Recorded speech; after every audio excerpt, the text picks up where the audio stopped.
boom, they pop positive for marijuana on their drug test without them even being aware that it's a possibility. The number one thing that you cannot do before your drug test, if you are concerned specifically about testing positive for marijuana, is start an exercise program or do anything really that's going to make you lose body fat. Now, why is this? Unlike most other drugs, THC is fat soluble, so it will actually bind to fat that you have stored in your body. Everybody's got a percentage of body fat, and when you ingest THC, some of that THC can be stored in that body fat. And then if you start exercising or dieting or breaking down body fat by whatever means, that THC can then be re-released into your bloodstream, actually causing you to be high, to feel the sensation that THC is known for.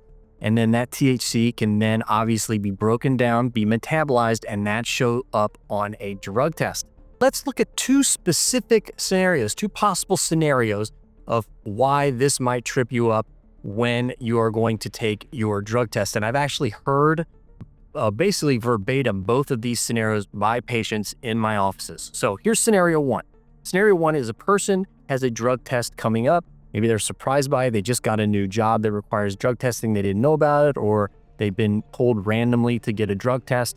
And they get nervous, they get freaked out. So they decide that they're just going to work out really hard, maybe eat really, really clean, try to sweat out the toxins, all that kind of stuff. And this THC is then going to be released in your bloodstream. And then you might test positive. You might have a higher likelihood to test positive. You might actually be doing the exact opposite of what you are trying to do and increasing your chance of testing positive for marijuana instead of decreasing your chance. So scenario two, I actually think is worse even than scenario one. And that is a person that is a marijuana user. They maybe don't work out all that much, all that frequently. They don't eat all that healthy, but they have a drug test coming up in the future.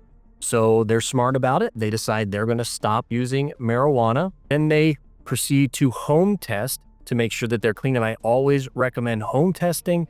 If you home test, it's not 100%, but you can have a pretty good idea of what's going to happen on the actual drug test. And I'll leave a link to my preferred home drug test in the description box below. Please home test if you are concerned about testing positive for anything.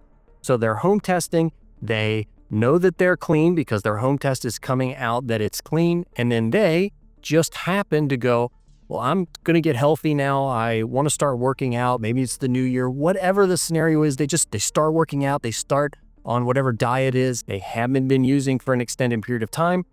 That home test came out negative. They're starting to release body fat, and that can release THC into their bloodstream. And then without them even being aware that it's a possibility, boom, they pop positive for marijuana on their drug test because it was stored in body fat.